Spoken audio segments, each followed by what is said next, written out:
మీన కూడా నాగర్కర్నూలు పార్లమెంట్ కూడా కాంగ్రెస్ పార్టీ అయితే అభ్యర్థి మల్లిరాజు కూడా విజయకేతనం ఎగురవేశారు చెప్పుకోవచ్చు. ప్రస్తుతం మన దగ్గర కాంగ్రెస్ పార్టీకి సంబంధించిన అభ్యర్థి డాక్టర్ మల్లిరాజు ఉన్నారు. మిగతా విషయాలు అడుగుతారు. ఎట్లా చూస్తారు ఈ విజయాన్ని?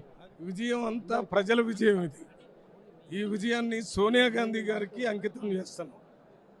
ఈ విజయానికి కష్టపడి పనిచేసిన ప్రతి ఒక్కరికి హృదయపూర్వకంగా కృతజ్ఞతలు. ముఖ్యంగా నాగర్కర్నూలు పార్లమెంట్లో ఉన్న 5 ఎమ్మెల్యేలకి, 2 ఇన్ఛార్జ్ ఎమ్మెల్యేలకి, కాంగ్రెస్ పార్టీ నాయకులకి, కార్యకర్తలకి అందరికీ నా హృదయపూర్వక నమస్కారాలు తెలియజేస్తున్నాను. ఇవాళ నుంచి నాగర్కర్నూలే ఒక దేవాలయం. నాగర్కర్నూలులో ఉన్న ప్రజలందరూ దేవుళ్ళు.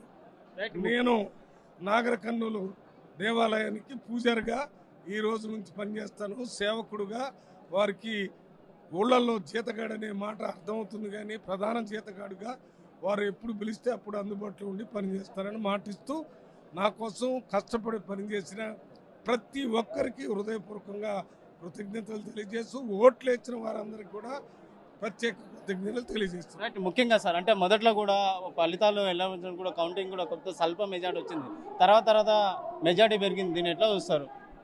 అంటే 7 అసెంబ్లీలు ఉంటాయి పార్లమెంట్లో. కొన్ని చోట్ల మొదటి రౌండ్, రెండో రౌండ్లు, దాదాపు 22 రౌండ్లు ఉంటాయి. అక్కడక్కడ తగ్గినట్టు, అక్కడక్కడ ఎగ్గినట్టు ఉంటుంది.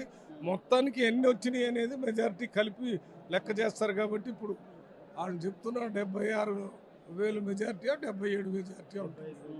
77,000 అని చెప్తున్నారు. 70,000 రావటం, 77,000 అంటే ప్రజలు క్లియర్ మెజారిటీ ఇచ్చినట్టుగా నేను భావిస్తున్నాను. ముఖ్యంగా అంటే మీరు మెజారిటీ ఎంత ఎక్స్పెక్ట్ చేసుకున్నారు ఈ నాగర్కర్నూలు పార్లమెంట్? నేను కనీసం 1,00,000 వస్తుందని అనుకున్నాను. అంటే 1,00,000 అంటే ఇప్పుడు 77,000 అంటే 23,000 వరకు తగ్గినాయి. అది కూడా కొన్ని చోట్ల అనూహ్యంగా తగ్గింది. ఎందుకంటే గద్వాల్లో మాకు 20,000 తక్కువ వస్తాయని అనుకోలేదు. అది వస్తే 1,00,000 గ్యారంటీకి వచ్చేది. గద్వాల్లో సరిసమానంగా ఒక 2-3 వేలు అయినా వస్తాయనుకున్నాం. అన్ని అసెంబ్లీల్లో 7 6 మాకే మెజారిటీ వచ్చింది.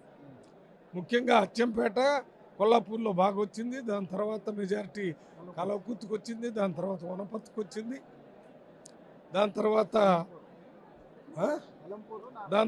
అలంపూర్కి వచ్చింది. దాని తర్వాత నాగర్కర్నూలుకి వచ్చింది.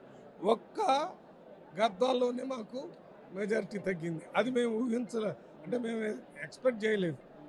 అది మేము అనుకున్నట్టు వస్తే 100 వచ్చేది, 1,00,000 వచ్చేది. ముఖ్యంగా అంటే ఈ మాత్రం పోటీ ఉండాలి కదా.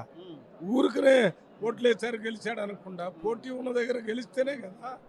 పోటీ ఉంది, పోటీలో కూడా మంచి మెజార్టీతో గెలిచాననే సంతోషంగా ఉంది. ముఖ్యంగా చూసుకుంటే మెజార్టీ మీరు ఇద్దరు మంది బీఆర్ఎస్ అనుకున్నారా, బీజేపీ అనుకున్నారా? నేను మొదట్లో బీఆర్ఎస్ పార్టీ ఉంటుంది అనుకున్నాం. తర్వాత మారిన పరిస్థితుల్లో ఎలక్షన్ రోజు అనిపించింది మాకు బీఆర్ఎస్ వాళ్ళంతా బీజేపీకి మారారు, అందువల్ల బీజేపీ సెకండ్ వస్తుందని. ఏదైనా కొద్ది ఎన్నికలకి వారం రోజుల ముందు బీజేపీలో చేరి బీజేపీ టికెట్ తెచ్చుకున్నటువంటి భరత్ కూడా మరి 2వ స్థానంలోకి వచ్చారంటే వారిని అభినందిస్తున్నారు. థ్యాంక్ యూ సార్, మల్లిరాజు గారు, కంగ్రాచులేషన్. రైట్, మొత్తం మీద చూసుకున్నట్టయితే నాగర్కర్నూలు పార్లమెంట్ సంబంధించి కూడా మల్లిరాజు కూడా దాదాపు 1,00,000 మెజార్టీ అనుకున్నారంట. ఈ నేపథ్యంలో కూడా అంటే 1,00,000 మెజార్టీ కాకుండా 70,000 కూడా మెజార్టీ ఇప్పటివరకే కొనసాగింది. మొత్తం మీద కూడా ఈ విజయం నాగర్కర్నూలు ప్రజలకు అంకితం చేస్తామని చెప్పి మల్లిరాజు తెలియజేసిన పరిస్థితి కనిపిస్తుంది. వీడియో జర్నలిస్ట్ నర్సింగ్ రెడ్డితో రామకొండ, ఆర్టీ, మహబూబ్ నగర్.